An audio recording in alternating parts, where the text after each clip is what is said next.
Hey, what's going on, guys? My name is BrainBean, and today we're going to be taking a look at mechanical feeling keyboards versus mechanical keyboards.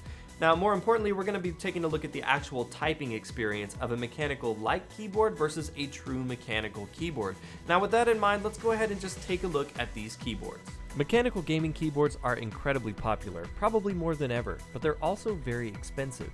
More recently, we've been seeing more keyboards pop up being marketed as mechanical feeling keyboards. But what does this mean? What's really going on here? In many cases, this differs from product to product, as quite a few use proprietary tech. So in this video, we're going to be taking a look at just a few examples. Before we dive into mechanical feeling keyboards, let's just take a minute to understand what makes a mechanical keyboard so great.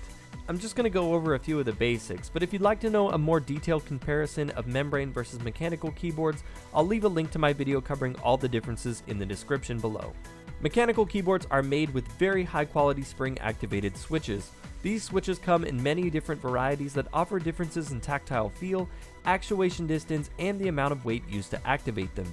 I don't want to get too off topic, so for the purpose of this video, we're just going to keep it to the feel of the keyboards. First, let's take a look at the Logitech G213 Prodigy. This keyboard uses Logitech's Mechadome keys. These Mechadome keys are full height, deliver a full 4mm travel distance, and a 50-gram actuation force. But what are they really? What's so innovative about these Mechadome keys? Well, nothing actually. Mechadome keys are simply sliders over domes, which is nothing new to membrane keyboards. The only real difference here is that the domes have been tuned to have similar characteristics to mechanical keyboards. For this comparison, I'm going to be using the Cherry MX Brown switches because the Mechadome keys aren't clicky, so it's the closest comparison.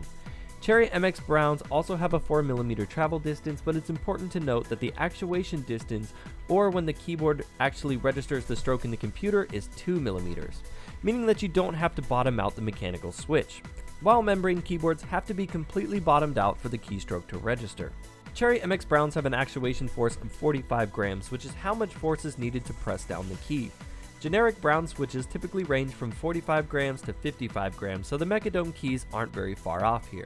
So on paper, they certainly do seem pretty similar, but how do they really feel when you get your hands on the keys?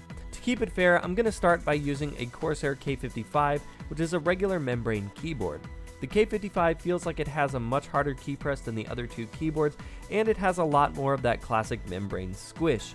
Because of this, it's also the quietest of the three, and the action in the keys also feels a bit sluggish compared to a real mechanical keyboard. The Mechadome keys actually do feel noticeably better than traditional membrane keys. There's a snappy quality to the upstroke that isn't there on traditional membrane keyboards. The domes also feel a lot less squishy than most, which again, the best way I can describe this as is that it's snappy. This is what gives the Mechadome keys their mechanical feel. As for the travel distance, I didn't really notice any noticeable difference between the two because I bottom out my mechanical keyboards anyways, so it felt about the same to me there. Now, going back and forth between the Mechadome keys and the Cherry MX Browns, it's still an obvious difference. And while the Mechadome keys do perform slightly better than classic membrane keys when put side to side, when you put them against a true mechanical keyboard, it's obvious that they're just still membrane keyboards. Now here's a quick sound test of all three keyboards.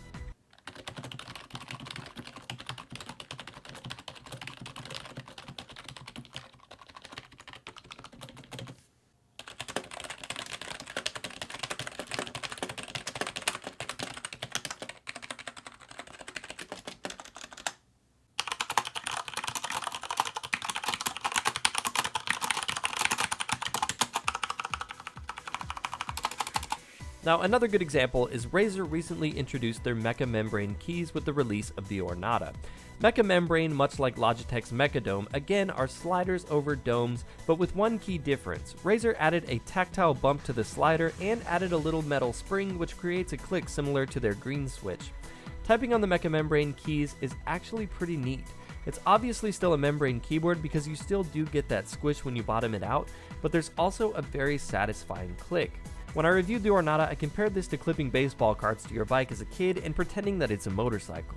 That said, out of all the mechanical feeling keyboards I've tried, the Ornata is hands down the best. But for the price of $79.99 for the non-chroma and $100 for the chroma version, they become very dangerously close to true mechanical keyboards.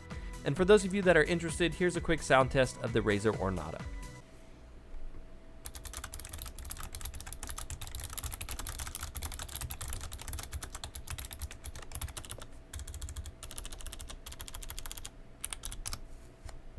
In summary, mechanical feeling keyboards are certainly a step in the right direction. They offer an improved experience for those who can't afford true mechanical keyboards, but with the price of mechanical keyboards becoming more and more accessible, these mechanical feeling keyboards are going to need to be really competitive with their prices or offer some enticing features such as full RGB. As always, my advice for you guys is to go what feels best for you.